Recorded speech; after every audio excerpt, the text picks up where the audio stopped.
കർത്താവിൻ്റെ അതിപരിശുദ്ധ നാമം വാഴ്ത്തപ്പെടുമാറാകട്ടെ. എന്നെ കേൾക്കുന്ന എല്ലാ പ്രിയപ്പെട്ടവർക്കും കർത്താവായ യേശുക്രിസ്തുവിൻ്റെ നിസ്തുല്യ നാമത്തിൽ എൻ്റെ സ്നേഹവന്ദനങ്ങൾ. പിന്നെ നമുക്ക് ഇപ്രകാരം ദൈവശബ്ദം ശ്രദ്ധിക്കുവാൻ ദൈവം നൽകിയ ഈ വിലപ്പെട്ട അവസരത്തെ ഓർത്ത് ഞാൻ ദൈവത്തിന് സ്തോത്രം ചെയ്യാണ്. നമ്മുടെ ജീവിതത്തിൻ്റെ സുരക്ഷിതത്വം അല്ലെങ്കിൽ ഭദ്രത എന്നുള്ളതൊരു വലിയ വിഷയമാണ്. ഇന്നെല്ലാവരും ചിന്തിക്കുന്നത് ആ ജീവിതത്തിൻ്റെ ഭദ്രതയെക്കുറിച്ചാണ്. ഈ കഴിഞ്ഞ പോയ ദിനങ്ങളിലൊക്കെ നമ്മുടെ രാജ്യം ആ ഭദ്രതയെക്കുറിച്ച് വളരെ ബോധവാന്മാരാകുകയും അതിനെക്കുറിച്ച് വളരെ സീരിയസ് ആയി ചിന്തിക്കുകയും ചെയ്ത ദിവസങ്ങളായിരുന്നു. Especially is talking about citizenship. നമ്മുടെ അകത്തു നിന്നുണ്ടായിട്ടുള്ള ഒരു വിഷയം, അതിനെക്കുറിച്ച് ജനമൊക്കെയും വളരെ വികാരഭരിതരായി തീരുന്നത് നമുക്ക് കാണുവാനായിട്ട് കഴിയും. എന്നാൽ പെട്ടെന്ന് അതിനൊരു മാറ്റം സംഭവിച്ച് ഇപ്പോൾ പുറത്തു നിന്നുമുള്ള ഒരു പ്രതിസന്ധിയാണ് നാം നേരിടുന്നത്, അതായത് COVID-19. അപ്പോൾ ഈ രണ്ട് വിഷയങ്ങളും മനുഷ്യൻ്റെ സെക്യൂരിറ്റിയെ ചോദ്യം ചെയ്യുന്ന വിഷയങ്ങളാണ്. ഒന്ന് അകത്തുനിന്ന് ഉത്ഭവിച്ചു, മറ്റൊന്ന് പുറത്തുനിന്ന് ഉത്ഭവിച്ചു. ജനത്തിൻ്റെ മനസ്സിൽ ഇന്ന് നിറഞ്ഞു നിൽക്കുന്ന ഒരു വിഷയമാണ് ഈ സെക്യൂരിറ്റി എന്നുള്ള വിഷയം. മനുഷ്യൻ സെക്യൂരിറ്റിക്ക് വേണ്ടിയാണ് പല കാര്യങ്ങളും ഈ ലോകത്തിൽ ചെയ്യുന്നത്. അവിടെ സാമ്പത്തിക സെക്യൂരിറ്റി ആവശ്യമാണ്, അവിടെ ഭൗതികമായിട്ടുള്ള വിഷയത്തിലുള്ള സെക്യൂരിറ്റി ആവശ്യമാണ്, ശരീരത്തിൽ അവരുടെ സെക്യൂരിറ്റി ആവശ്യമാണ്, തലമുറകളിൽ അവരുടെ സെക്യൂരിറ്റി ആവശ്യമാണ്. എല്ലാ മണ്ഡലങ്ങളിലും പ്രതീക്ഷിക്കുന്നത് ഒരു വലിയ സെക്യൂരിറ്റിയാണ്. അതിനൊരു ഭീഷണി ഉണ്ടാകുമ്പോഴാണ് മനുഷ്യൻ വ്യാകുലപ്പെടുന്നു, ആകുലപ്പെടുന്നു, മനുഷ്യനെ അത് മാനസിക വിഭ്രാന്തിയിലേക്ക് മനുഷ്യൻ പോകുന്നു. ഇന്ന് ധാരാളം പേര് ഒരു മാനസിക വിഭ്രാന്തിയിൽ കൂടി പോകുന്നവരാണ്. എന്താണ് സംഭവിക്കുവാൻ പോകുന്നത്? നാം സോഷ്യൽ മീഡിയയിലേക്കൊക്കെ പോയി കഴിഞ്ഞാൽ നമുക്ക് കാണുവാൻ കഴിയുന്നത് ഒരു വലിയ ഭ്രമിപ്പിക്കുന്ന ഒരവസ്ഥയിൽ കൂടിയാണ് ലോക രാജ്യങ്ങളെല്ലാം ഇന്നായിരിക്കുന്നത്. സാമ്പത്തികമായി വളരെ ശക്തിയുള്ള രാജ്യങ്ങൾ പോലും ഇന്ന് ഈ ചെറിയ വൈറസിൻ്റെ മുമ്പിൽ തകർന്നു വീഴുകയാണ്. എങ്ങനെ മുൻപോട്ട് കൊണ്ടുപോകണമെന്ന് അറിയാൻ കഴിയാതെ നിസ്സഹായരായി നോക്കി നിൽക്കുന്ന ഒരവസ്ഥ നമുക്ക് കാണുവാനായിട്ട് കഴിയും. നാം ഇന്ന് ലോക്ക്ഡൗൺ ആണ്. ഫോർ ദ നെക്സ്റ്റ് 21 days നാം എല്ലാവരും ഇന്ന് ഭവനങ്ങളിൽ ഒതുങ്ങിക്കൂടുകയാണ്. നമ്മുടെ ദേവാലയങ്ങൾ അടയ്ക്കപ്പെട്ടു, നമ്മുടെ പ്രവർത്തന മണ്ഡലങ്ങൾ, ജോലി സ്ഥാനങ്ങളൊക്കെ അടയ്ക്കപ്പെട്ടു, നമ്മുടെ മൂവ്മെൻറ്റ്സ് ഒക്കെ നിശ്ചലമായി. ഇന്ന് നാം അടയ്ക്കപ്പെട്ടിരിക്കുന്ന ഒരവസ്ഥയിലേക്ക് കടന്നു വന്നിരിക്കുകയാണ്. ഇവിടെ എല്ലാം നമ്മെ ബോധവാന്മാരാക്കുന്നത് സെക്യൂരിറ്റി എന്ന് പറയുന്നത് ഈ ലോകത്തിന് തരുന്നതിന് ഒത്തിരി പരിമിതികളുണ്ട്, നമ്മുടെ രാഷ്ട്രത്തിന് തരുന്നതിന് ഒത്തിരി പരിമിതികളുണ്ട്, നമ്മുടെ സമ്പത്തിന് അത് തരുന്നതിന് ഒത്തിരി പരിമിതികളുണ്ട്. ദൈവത്തിന് മാത്രമേ നമ്മുടെ ജീവിതത്തിൽ നമുക്ക് സെക്യൂരിറ്റി തരുവാൻ കഴിയുകയുള്ളൂ എന്നുള്ളൊരു യാഥാർത്ഥ്യം നാം മനസ്സിലാക്കേണ്ടത് ആവശ്യമാണ്. ഇന്ന് നമ്മുടെ ധ്യാനത്തിനായിട്ട് തിരഞ്ഞെടുക്കപ്പെട്ടിരിക്കുന്ന ദൈവവേദഭാഗം മത്തായിയുടെ സുവിശേഷം 17-ാം അധ്യായം അതിൻ്റെ 24 മുതൽ 27 വരെയുള്ള വാക്യങ്ങളാണ്. അതിനകത്ത് 27-ാം വാക്യം ഞാൻ വായിക്കുന്നു. എങ്കിലും നാം അവർക്ക് ഇടർച്ച വരുത്താതിരിക്കേണ്ടതിന് നീ കടലിലേക്ക് ചെന്ന് ചൂണ്ടലിട്ട് ആദ്യം കിട്ടുന്ന മീനിനെ എടുക്കുക. അതിൻ്റെ വായ് തുറക്കുമ്പോൾ ഒരു ചതുർദ്രഹ്മപ്പണം കാണും, അതെടുത്ത് എനിക്കും നിനക്കും വേണ്ടി കൊടുക്കുക എന്ന് പറഞ്ഞു. പത്രോസിൻ്റെ അടുത്ത് നിന്റെ ഗുരു ടാക്സ് കിട്ടുന്നില്ല എന്ന് ചോദിച്ച് ഒരു ടാക്സ് കളക്ടർ ചെന്നു. ഉവ്വ് എന്ന് പറഞ്ഞു. അതിനുശേഷം കർത്താവ് ചോദിക്കുന്നുണ്ട്. അതിനുശേഷം കർത്താവ് ചോദിക്കുന്നുണ്ട്, ആരാണ് ഈ ടാക്സ് കൊടുക്കേണ്ടത്? പുറത്തുള്ളവരാണോ അതോ അകത്തുള്ളവരാണോ? മക്കളാണോ അതോ അന്യരാണോ? ഇവിടെ അന്യരാണെന്ന് പറയുമ്പോൾ താൻ പുത്രനാണ്, താൻ ടാക്സ് കൊടുക്കേണ്ട ആവശ്യമില്ലെങ്കിലും താൻ ടാക്സ് കൊടുക്കുകയാണ് എന്ന് പറഞ്ഞ് ടാക്സ് കൊടുക്കുന്ന ഒരു പശ്ചാത്തലമാണ് ഇവിടെ നമുക്ക് കാണുവാനായിട്ട് കഴിയുന്നത്. ഇവിടെ ഒരു സിറ്റിസൺഷിപ്പിനോടുള്ള ബന്ധത്തിൽ കർത്താവിൻ്റെ പ്രതികരണം നമുക്ക് കാണുവാൻ കഴിയുന്നത്. എങ്ങനെയാണ് ഒരു സിറ്റിസൺ അല്ലെങ്കിൽ ഒരു സിറ്റിസന്റെ ഒബ്ലിഗേഷൻ എന്ന് പറയുന്നത് എന്താണ് എന്നുള്ളതിനെ കുറിച്ച് ഇവിടെ നമുക്ക് ചിന്തിക്കുവാനായിട്ട് കഴിയുന്നു. ഒരു സിറ്റിസൺ എന്ന് പറയുന്നത് നമ്മെക്കുറിച്ച്, ദൈവമക്കളെ കുറിച്ച് പറയുമ്പോൾ നമ്മൾ സ്വർഗീയ പൗരത്വം ഉള്ളവരാണ്. എന്നാൽ നമുക്ക് ഈ ലോകത്തിലും നമുക്ക് പൗരത്വമുണ്ട്. ഈ ലോകത്തിലെ പൗരത്വവും സ്വർഗീയ പൗരത്വവും, അപ്പോൾ ഡ്യുവൽ സിറ്റിസൺഷിപ്പാണ് ഇന്ന് ദൈവമക്കൾക്കുള്ളത്. ഈ ഡ്യുവൽ സിറ്റിസൺഷിപ്പിനോടുള്ള ബന്ധത്തിൽ നമുക്ക് ചില ഒബ്ലിഗേഷൻസ് ഉണ്ട്, കടപ്പാടുകളുണ്ട്. നാം സ്വർഗത്തിലെ സിറ്റിസൺ ആണ് എന്ന് പറഞ്ഞുകൊണ്ട് സ്വർഗീയ കാര്യങ്ങൾ മാത്രം നോക്കി ജീവിച്ചാൽ നമുക്ക് ഈ ലോകത്തിൽ ജീവിക്കുവാൻ കഴിയില്ല. നാം ഈ ലോകത്തിലെ സിറ്റിസൺ ആണെന്ന് പറഞ്ഞ് സ്വർഗീയ സിറ്റിസൺഷിപ്പിനെ നാം അവഗണിച്ച് കളഞ്ഞാലും നമുക്ക് ഈ ലോകത്തിൽ സന്തോഷമായി ജീവിക്കുവാൻ കഴിയുകയില്ല. ഈ രണ്ട് സിറ്റിസൺഷിപ്പും ഇമ്പോർട്ടൻ്റ് ആണ്. അതിനോടുള്ള കടപ്പാടുകള്, കടമകള്, അതിനുള്ള സമർപ്പണം നമ്മുടെ ജീവിതത്തിൽ ആവശ്യമാണെന്നുള്ള യാഥാർത്ഥ്യമാണ് ഇതിൽ നിന്ന് ദൈവത്തിൻ്റെ പരിശുദ്ധാത്മാവ് നമ്മെ ഓർപ്പിക്കുന്നത്. ഇവിടെ ഒന്ന് കർത്താവിൻ്റെ അടുത്ത് വന്നത്, അല്ലെങ്കിൽ കർത്താവിൻ്റെ അടുത്തേക്ക് വന്ന വിഷയം ടെമ്പിൾ ടാക്സ് കിട്ടുന്ന വിഷയമാണ്. യഹൂദന്മാര് ടെമ്പിൾ ടാക്സ് കെട്ടണം എന്ന് പറഞ്ഞാൽ ദേവാലയം മെയിൻറ്റെയിൻ ചെയ്യണം എന്നുണ്ടെങ്കിൽ, കാരണം വലിയ ദേവാലയമാണ്, അതിൻ്റെ മെയിൻ്റനൻസ് നടത്തണം എന്നുണ്ടെങ്കിൽ വലിയ ചിലവുണ്ട്. അപ്പം അതിന് പണം ആവശ്യമാണ്. അതുപോലെ തന്നെ ദേവാലയത്തിലെ ശുശ്രൂഷ ചെയ്യുന്ന പുരോഹിതന്മാർക്ക് അവരുടെ ജീവിത സന്ധാരണത്തിനുള്ളത് കൊടുക്കണമെന്നുണ്ടെങ്കിൽ ദേവാലയത്തിലേക്ക് പണം വന്നെങ്കിൽ മാത്രമേ കഴിയുകയുള്ളൂ. യാഗം കഴിക്കുവാനായിട്ടുള്ള വസ്തുക്കൾ വാങ്ങണമെന്നുണ്ടെങ്കിൽ, യാഗം കഴിക്കുവാനുള്ള യാഗവസ്തുക്കൾ വാങ്ങണമെന്നുണ്ടെങ്കിൽ, ആടിനെ വാങ്ങണമെന്നുണ്ടെങ്കിൽ, സുഗന്ധദ്രവ്യങ്ങൾ വാങ്ങണമെന്നുണ്ടെങ്കിൽ, അവിടെ സാക്രിഫൈസ് നടക്കണമെന്നുണ്ടെങ്കിൽ അതും ചിലവുള്ള വിഷയമാണ്. അപ്പോൾ ഇങ്ങനെ ടെമ്പിളിന് അല്ലെങ്കിൽ ദേവാലയത്തിന് ആവശ്യമായിട്ടുള്ള പണം അവിടെ വന്നെങ്കിൽ മാത്രമേ അത് ദേവാലയത്തിൻ്റെ കുറിച്ചുള്ള ദൈവത്തിൻ്റെ ഉദ്ദേശങ്ങൾ നിവർത്തിക്കപ്പെടുകയുള്ളൂ. അപ്പൊ കർത്താവ് അത് അക്നോളജ് ചെയ്യുന്നു, അല്ലെങ്കിൽ കർത്താവ് അത് മനസ്സിലാക്കുന്നു. കർത്താവ് ദേവാലയത്തെക്കുറിച്ച് പറയും, ഇത് എൻ്റെ പിതാവിൻ്റെ ആലയമാണ്, ഇത് നിങ്ങൾ കള്ളന്മാരുടെ ഗുഹയാക്കി തീർത്തു എന്ന് പറയുന്ന ഒരു സ്റ്റേറ്റ്മെന്റ് ഉണ്ട്. അപ്പൊ ദേവാലയത്തിൽ പല കാര്യങ്ങളും ദൈവത്തിന് ഹിതമല്ലാത്തത് നടക്കുന്നു എന്നുണ്ടെങ്കിലും കർത്താവ് ദേവാലയത്തോടുള്ള ബന്ധത്തിൽ തൻ്റെ കടപ്പാടുകൾ നിർവഹിക്കുന്ന കാണുവാനായിട്ട് കഴിയും. കാരണം താൻ ദേവാലയത്തിൽ കടന്നു വന്നപ്പോൾ ദൈവത്തിന്റെ ആത്മാവിനാലുള്ള നിയന്ത്രണം കർത്താവ് അനുഭവിച്ചു. താൻ ദേവാലയത്തിൽ കടന്നു വന്നപ്പോൾ രോഗികൾ സൗഖ്യമാകുന്നത് താൻ കണ്ടു. താൻ ദേവാലയത്തിൽ കടന്നു വന്നപ്പോൾ ശക്തിയോടെ ദൈവത്തിന്റെ വചനം പ്രസംഗിക്കുവാൻ തനക്ക് ഇടയായി തീർന്നു. ദേവാലയത്തിലുള്ള ബെനിഫിറ്റുകൾ താൻ അനുഭവിച്ചു.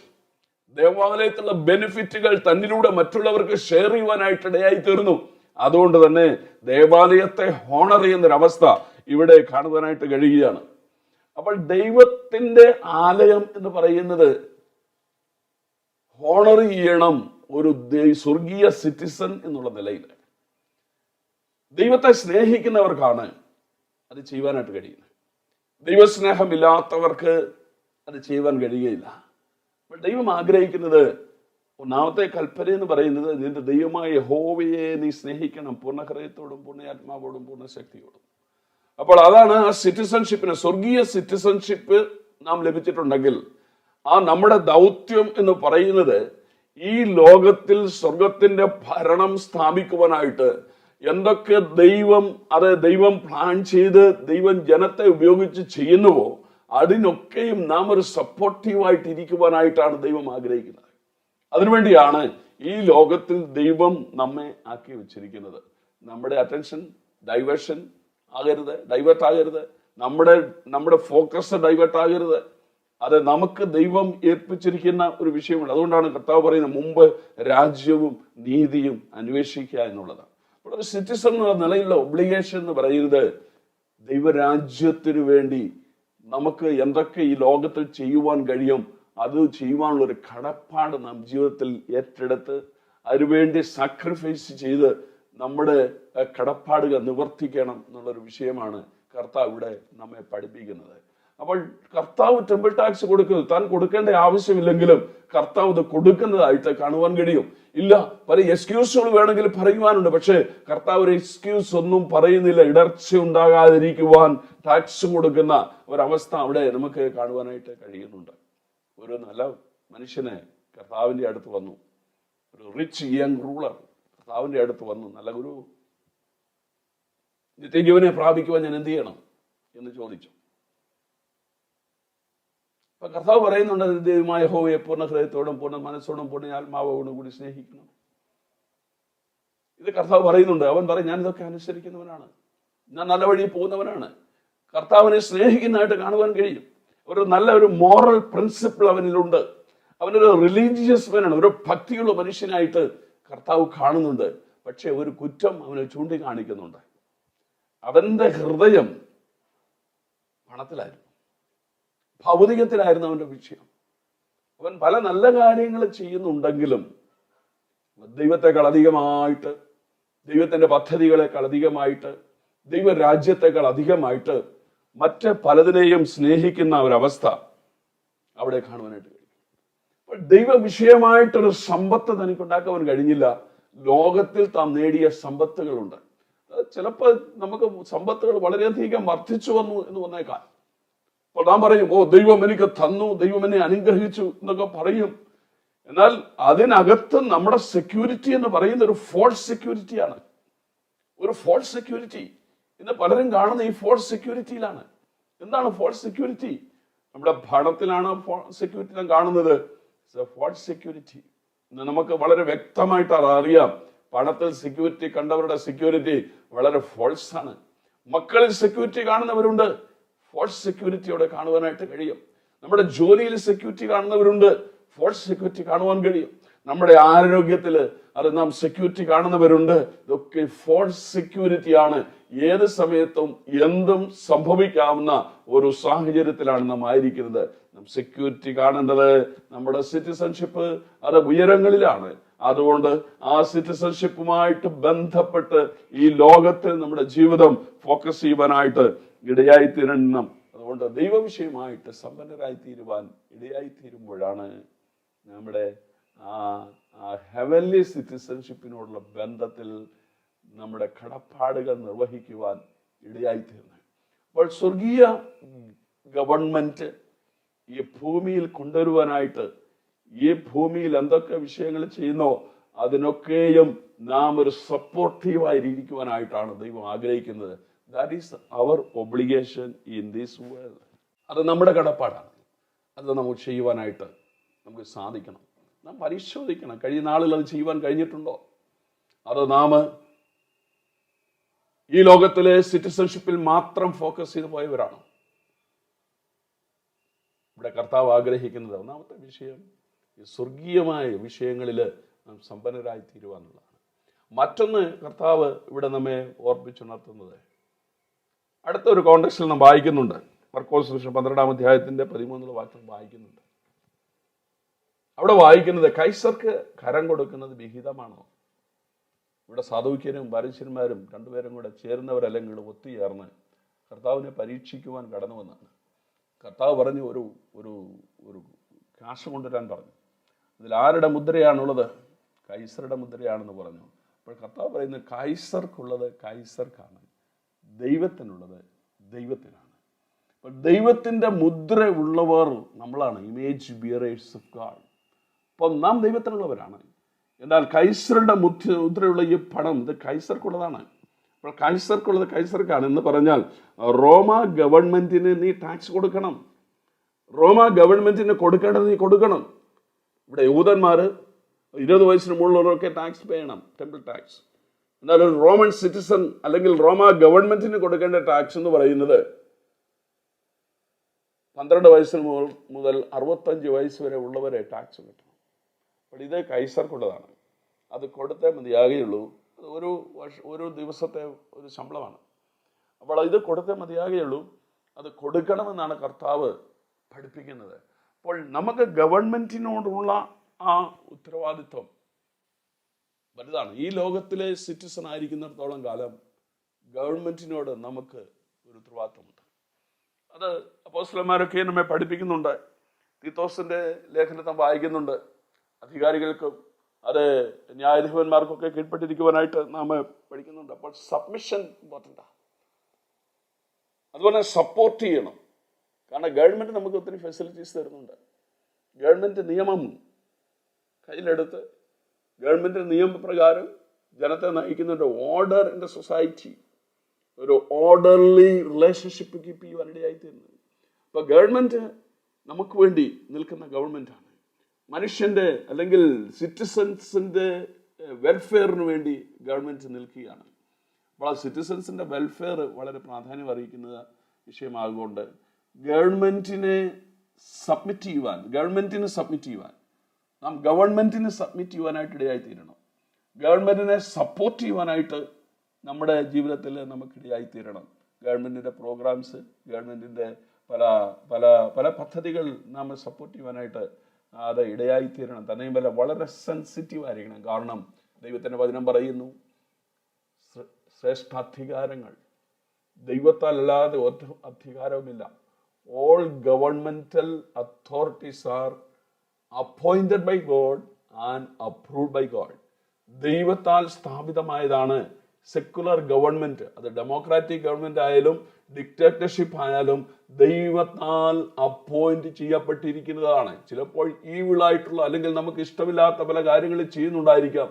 ഓർക്കുക, അത് പൗലോസിന്റെ പത്രോസിന്റെ ഒക്കെ കാലഘട്ടത്തില് നീറോ ചക്രവർത്തിയുടെ കീഴിൽ ആണ് അവർ ജീവിച്ചത്.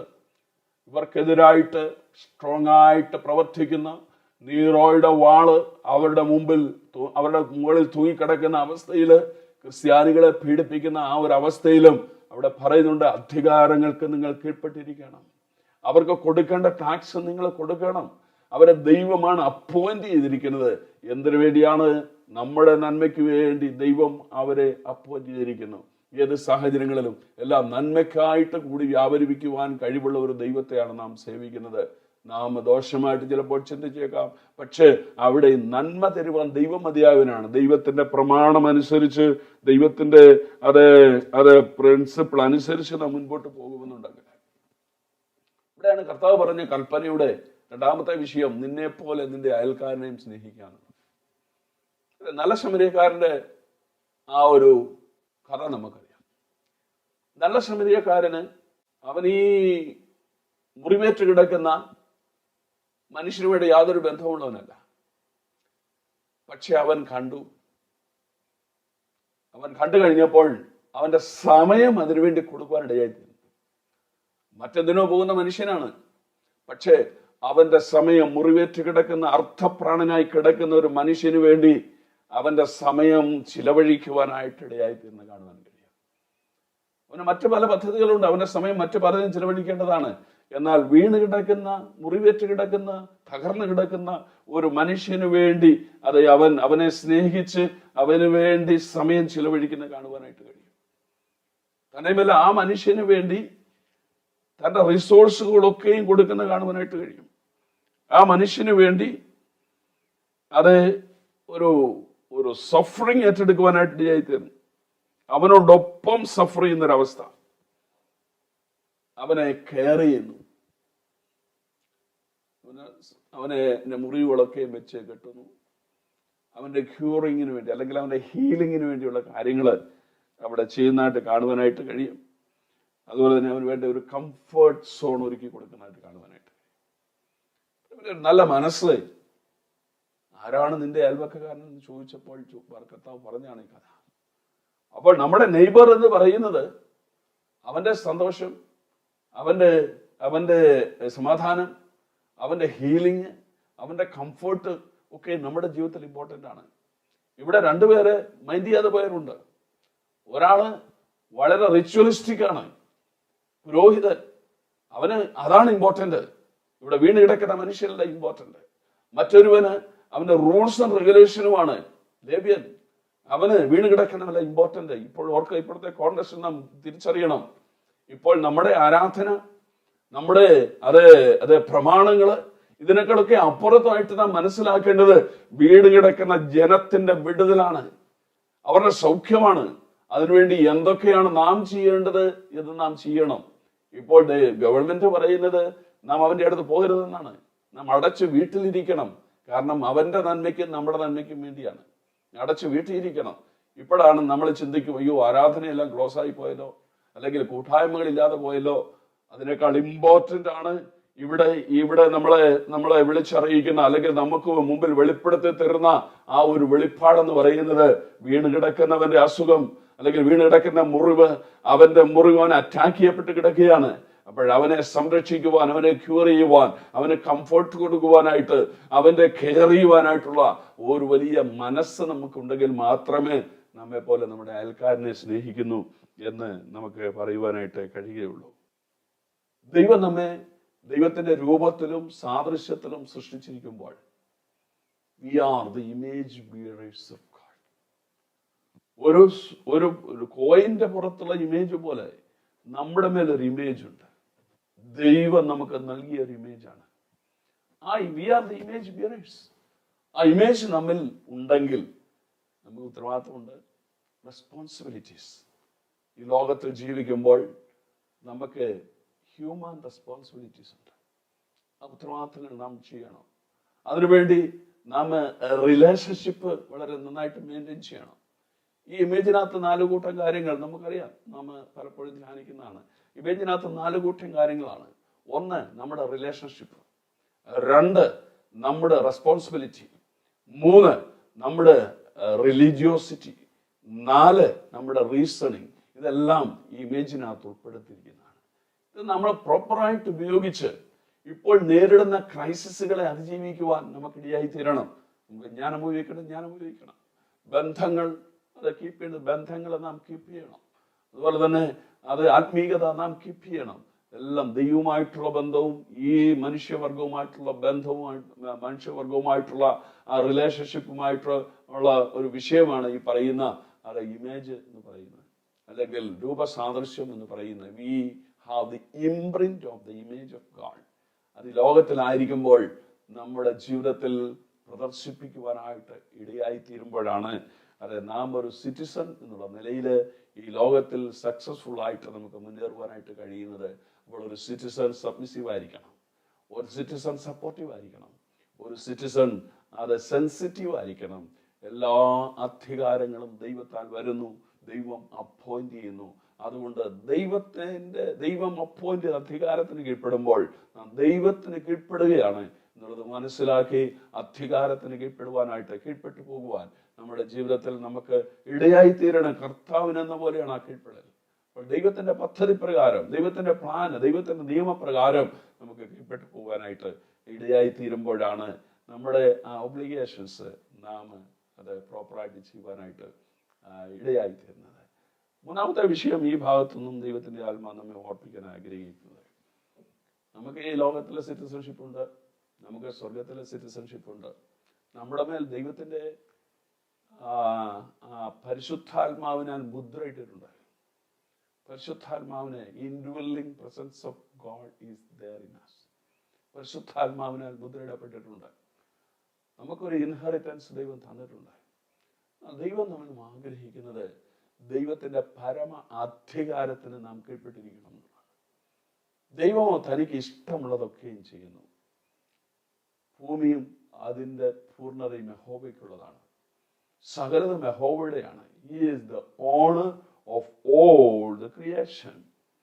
അപ്പോൾ ദൈവമാണ് സകലത്തിന്റെയും owner. He is the in charge of everything. ആ ഒരു സുപ്രീമസി നാം അംഗീകരിക്കുവാനായിട്ട് തയ്യാറാണ്. ദൈവമാണ് ഇൻചാർജ്, ദൈവമാണ് ഇതിന്റെ ഓണർ. എന്തെങ്കിലും ഒരു പ്രശ്നം ഒരു വിഷയത്തിൽ ഉണ്ടായാൽ അതിന്റെ ഓണറാണ് അത് ഫിക്സ് ചെയ്യുന്നത്. അത് ഫിക്സ് ചെയ്യാനായിട്ട് ഓണർ കഴിയും.